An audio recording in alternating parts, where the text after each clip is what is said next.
स्वागत है दोस्तों मूवीज टाइम चैनल के एक और नए वीडियो में। आज हम एक्सप्लेन करने वाले हैं एक ऐसी फिल्म को जिसे देखने के बाद आप एनिमल और किल मूवी को पूरी तरह से भूल जाएंगे। उस फिल्म का नाम है मार्को। तो वीडियो स्टार्ट करते हैं, और अगर वीडियो अच्छा लगे तो वीडियो को लाइक करके चैनल को सब्सक्राइब जरूर कीजिएगा ताकि आपको इसी तरह के लेटेस्ट और फ्रेश कंटेंट मिलते रहे। तो फिल्म की शुरुआत होती है विक्टर और वसीम से। दोनों आपस में बेस्ट फ्रेंड्स हैं और मालूम चलता है कि विक्टर देख नहीं सकता है और वो लोग फाइटिंग देखने के लिए क्लब में आए हुए थे। यहाँ पर बहुत सारे लोग थे और विक्टर ने तो पैसे भी लगाए थे। यहाँ पर वो बहुत इंजॉय करते हैं और थोड़ी देर के बाद जब विक्टर और वसीम अपने घर जाने लगते हैं और जब वो एक फैक्ट्री के बाहर पहुँचते हैं तो अचानक से यहाँ वसीम के ऊपर हमला हो जाता है और उसे बुरी तरह से मार दिया जाता है। जिस आदमी ने वसीम को मारा था विक्टर ने उसे पूरी तरह से महसूस कर लिया था, उसके चेहरे को पढ़ लिया था और उसके परफ्यूम को भी सूंघ लिया था। ये सारी बातें विक्टर से पुलिस वाला पूछ रहा था और विक्टर ने ये सारी बातें पुलिस वालों को बता दिया था कि अगर वो आदमी मेरे सामने आया तो मैं उसे झट से पहचान लूंगा। विक्टर इन सब चीजों में बहुत तेज है, वो लोगों को पहचानने में बहुत ज्यादा एक्सपर्ट है। जिसके बाद हम वसीम के फ्यूनरल के सीन को देख पाते हैं जहाँ पर कि बहुत सारे लोग आए हुए थे और हम यहाँ पर विक्टर को भी देख पाते हैं जो कि काफी ज्यादा उदास था। तभी यहाँ पर रसल नाम के आदमी की एंट्री होती है और मालूम चलता है कि रसल ने ही वसीम को मारा था। जब यहाँ रसल विक्टर के बाजू से होकर निकला तो यहाँ पर विक्टर ने सुगंध महसूस की और उसे पता लगा कि ये तो वही बंदा है जिसने वसीम को मारा था। वो तुरंत ही बाहर आया और वो अपनी गर्लफ्रेंड ईसा को कॉल लगाने की कोशिश करता है, लेकिन तब तक देर हो चुकी थी क्योंकि रसल उसके पास पहुंच चुका था और वो उसे अपने अड्डे पर उठाकर लेकर चला गया था। यार रसल विक्टर से कहता है कि मैंने तो तुझे बहुत ही मामूली आदमी समझा था, मैंने सोचा तेरी आंखें नहीं होंगी तो तू हमें नहीं पहचान पाएगा, लेकिन तू तो बहुत ज्यादा चालाक है। लेकिन अब कोई दिक्कत नहीं है, जिस तरह से वसीम को मारा था ना उससे भी बुरी मौत अब मैं तुझे देने वाला हूँ। तो रसल यहाँ पर विक्टर को एक बहुत ही बुरी मौत देता है। वो उसे एसिड के टैंक में फेंक देता है जिसकी वीडियो भी एक बंदा बना रहा था। लेकिन तभी इन सब के बारे में यहाँ रसल के पिता टोनी को मालूम चलता है। टोनी एक बहुत बड़ा गैंगस्टर है और उसे मालूम चला कि उन लोगों ने विक्टर को बुरी तरह से मार दिया है। तो टोनी यहाँ अपने बेटे रसल से कहता है कि तुमने जिसको मारा है ना वो मार्को और जॉर्ज का भाई है। अगर उन्हें ये बात मालूम चली कि उसे हम लोगों ने मारा है तो वो लोग हमारे पूरे के पूरे वंश को मिटा देंगे। अब तुम्हें सिर्फ एक ही काम करना है, तुम्हें विक्टर की बॉडी को इस तरह से ठिकाने लगाना है कि उन्हें नामो निशान ना मिले।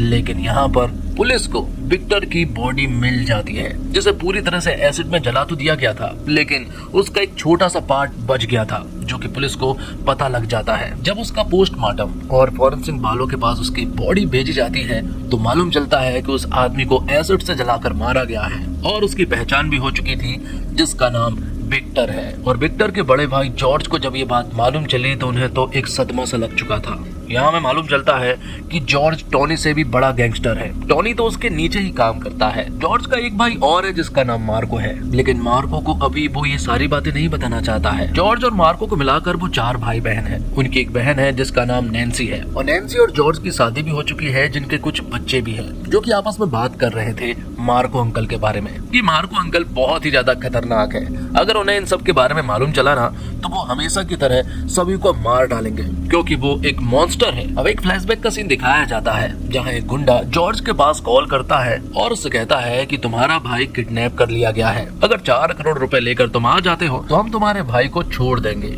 ये देखकर जॉर्ज डर जाता है और वो अपने भाई विक्टर को ढूंढने लगता है क्योंकि उसे मालूम है कि किडनैप तो विक्टर ही हुआ होगा। लेकिन जब उसे मालूम चला कि किडनैप मार्को हुआ है तो वो और भी ज्यादा टेंशन में चला जाता है क्योंकि अब सामने वालों का क्या होगा यही वो सोच रहा था। जिसके बाद हम मार्को को देखते हैं जैसे कुछ लोगों ने बंदी बनाकर रखा था, लेकिन मार्को यहाँ पर उन्हें इतने ब्रूटल तरीके से मारता है कि अगर वो मैं सीन दिखा दूं तो वो सारे सीन सेंसर में अटक जाएंगे। अब आगे में एक बात और मालूम चलती है कि मार्को जो है वो दरअसल में इनका सगा भाई नहीं है बल्कि सौतेला भाई है। जॉर्ज के पिता ने उसे गोद लेकर आए थे और जॉर्ज की बहन नैन्सी चाहती है कि उनकी जमीन का बंटवारा हो जाए जिसके 3 हिस्से हो, क्योंकि मार्को को तो कुछ भी नहीं मिलने वाला क्योंकि वो सौतेला है। लेकिन विक्टर कहता है कि मुझे जमीन नहीं चाहिए, मुझे तो सिर्फ मार्को के साथ रहना है क्योंकि मार्को ही मेरी संपत्ति है। विक्टर मार्को को बहुत मानता था और मार्को भी विक्टर को बहुत ज्यादा मानता था। दोनों भले ही सौतेले भाई थे, लेकिन अगर कोई सगे भाई भी होते ना तो उनकी तरह भाई नहीं हो पाते। तो अब सीन प्रेजेंट में आ जाता है जहाँ पर कि हम जॉर्ज को चर्च में देख पाते हैं जहाँ पर कि वो उसे श्रद्धांजलि दे रहा होता है।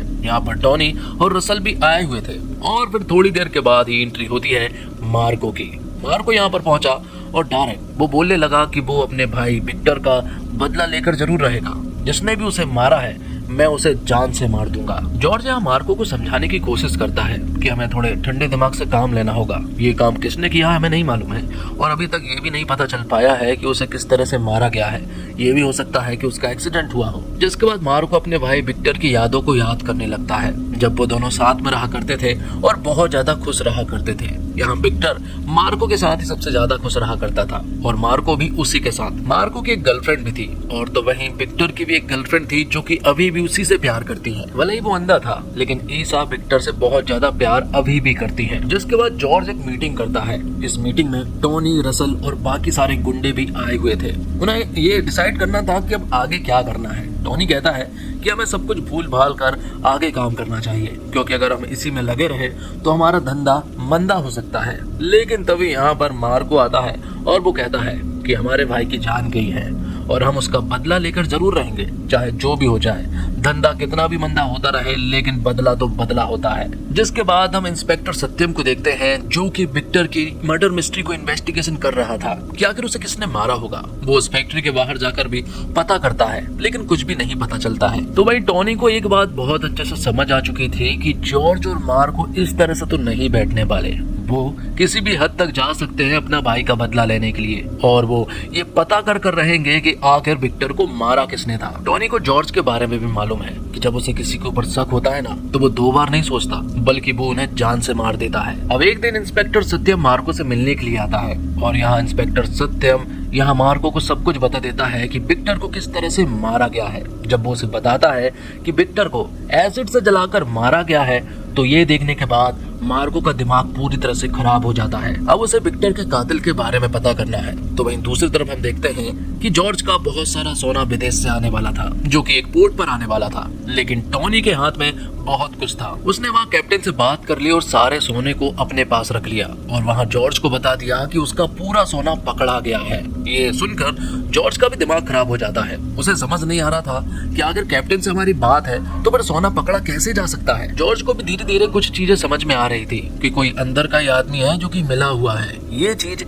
टोनी ने भी महसूस कर ली थी। टोनी को ये बात भी मालूम है कि अगर जॉर्ज ने पता करने की कोशिश की कि इन सब के पीछे कौन है तो हमारा नाम सामने जरूर आ जाएगा। इसलिए टोनी चाहता है कि जॉर्ज को मार दिया जाए। इसलिए देवराज नाम का एक आदमी जॉर्ज को मारने के लिए कार में पहुंच जाता है। वो उससे बात करता है और उसे पूरी तरह से घायल कर देता है। किस्मत खराब थी कि जॉर्ज बच गया। थोड़ी देर के बाद ही मार्को भी हॉस्पिटल में आ जाता है और अब मार्को को भी बहुत अच्छे से मालूम चल चुका था कि ये कोई बाहर लोगों का काम नहीं है बल्कि कोई अंदर के ही लोग हैं, जबकि उसे ऐसा लग रहा था कि ये किसी बाहर वाली गैंग का काम है। तो वहीं टोनी भी एक चाल चलता है और वो मार्को को बता देता है कि ये काम देवराज का है और हमने देवराज के पीछे भी लोगों को लगा दिया है, हम उसे जल्द से जल्द मार डालेंगे। तो वहीं टोनी भी देवराज को बाहर भेज देता है। जिसके बाद हम इंस्पेक्टर सत्यम के पास राज नाम के एक रिपोर्टर को देख पाते हैं। राज दरअसल में यहाँ पर इंस्पेक्टर सत्यम को कुछ चीजें बताने वाला है क्योंकि उसके पास एविडेंस है।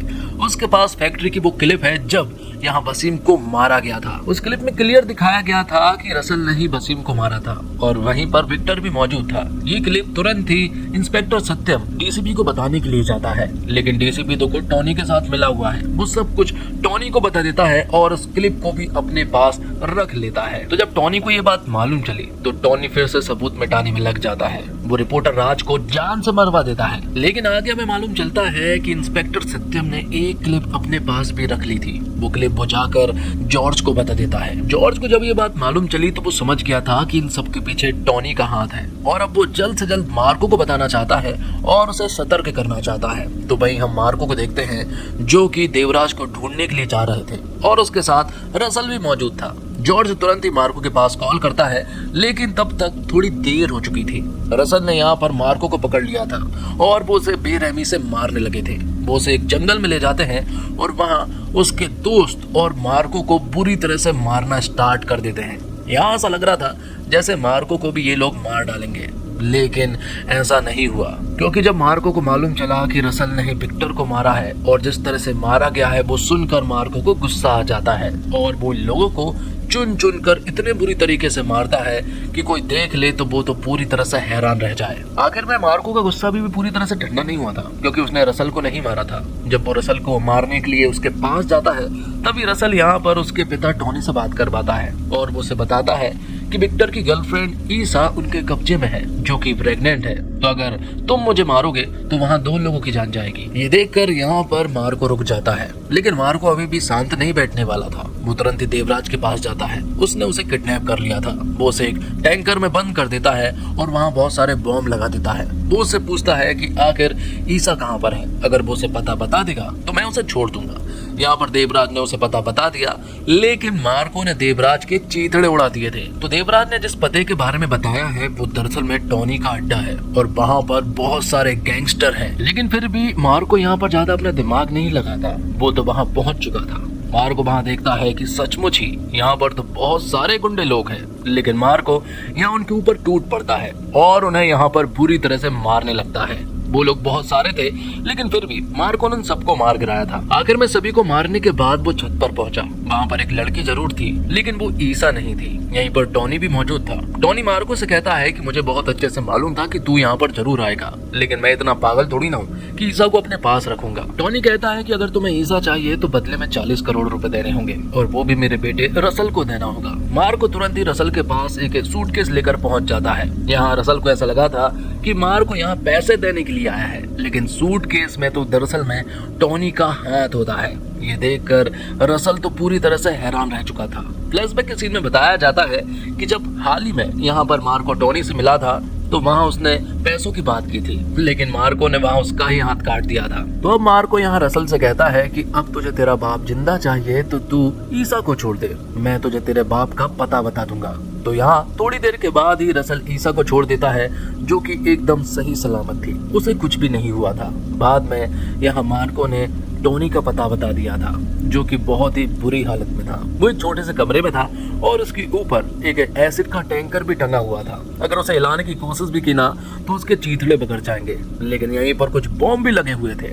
जैसे ही वो उसके नजदीक जाते हैं तो वो एक्टिवेट हो जाता है और यहाँ पर सभी लोग बाहर भाग जाते हैं और टोनी की बहुत ही बुरी तरह से मौत हो जाती है। तो अब रसल के पास कुछ भी नहीं बचा था, इसलिए वो अपने सौतेले भाई साइरस के पास जाता है। साइरस एक ऐसा बंदा है ना जो कि लोगों को ब्रूटल तरीके से मारता है। वो किसी इंसान से बदला लेने में यकीन नहीं रखता, बल्कि पूरी की पूरी फैमिली को मार डालने पर यकीन रखता है ताकि उसका कोई भी दुश्मन ना बचे। तो भैया मार्को अपनी फैमिली के साथ रहने लगा था। उसकी गर्लफ्रेंड भी उसके साथ रहने लगी थी। यहीं पर ईसा भी रहने लगी थी। मार्को को ऐसा लग रहा था कि शायद अब उनके साथ कोई भी प्रॉब्लम नहीं होगी, अब वो लोग बिल्कुल ठीक तरह से रहेंगे। लेकिन तभी हम साइरस को देखते हैं, जो कि कोई प्लानिंग नहीं बनाता, बल्कि वो कहता है कि आज रात को ही हम मार्को के घर पर जाएंगे और उसकी पूरी फैमिली को मार डालेंगे। ये सुनकर रसल कहता है कि मार्को आम आदमी नहीं है, लेकिन वो साइरस के बारे में भी कहाँ जानता है। आगे हम देखते हैं कि ईसा जब मार्को के घर पर होती है तो उसे लीवर पेन होना स्टार्ट हो जाता है और उसे हॉस्पिटल नहीं बल्कि उसकी डिलीवरी यहीं पर की जानी थी,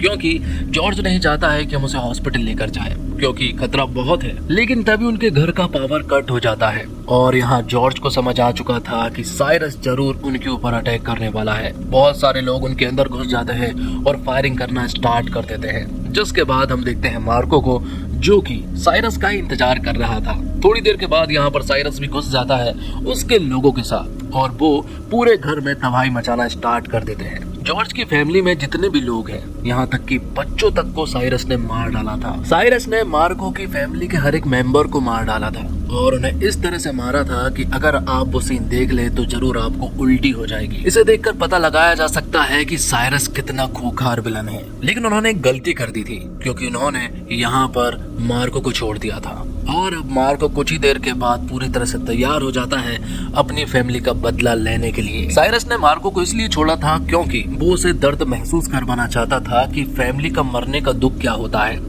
लेकिन उसने ये बहुत बड़ी गलती की थी कि उसने मार्को को जिंदा छोड़ दिया। थोड़ी देर के बाद हम मार्को को देखते हैं, जो कि साइरस के अड्डे पर पहुंच चुका था। यहाँ पर भी बहुत सारे लोग मौजूद थे, लेकिन मार्को सूट बूट पर होने के बावजूद इन सभी लोगों से भिड़ जाता है और उन्हें बहुत ही ब्रूटल तरीके से मारने लगता है। जिस तरह से साइरस ने मार्को की फैमिली को मारा था, यहाँ पर मार्को साइरस के पूरे गुंडे को उसी तरह से मारता है। आखिर में मार्को यहाँ पर रसल के छाती में एक मुक्का मारकर उसके छाती से दिल निकाल लेता है। यहाँ साइरस के पास ईसा का बच्चा भी है, जो कि उसने कल रात को अपने पास रख लिया था। उसे वो एसिड में मारने की धमकी दे रहा था, लेकिन मार्को कहाँ डटने वाला था। वो यहाँ पर साइरस की गर्दन काट देता है और ईसा के बच्चे मतलब कि विक्टर के बच्चे को बचा लेता है। और इसी के साथ ये फिल्म यहीं पर समाप्त होती है। तो दोस्तों उम्मीद करता हूँ आपको वीडियो पसंद आई होगी। वीडियो पसंद आई हो तो वीडियो को लाइक करके चैनल को सब्सक्राइब जरूर कीजिएगा, ताकि आपको इसी तरह के लेटेस्ट और फ्रेश कंटेंट मिलते रहे। मिलते हैं एक और कमाल की वीडियो के साथ, तब तक के लिए आप हमारे चैनल के साथ बने रहिए। धन्यवाद। जय हिंद, जय भारत, जय श्री राम।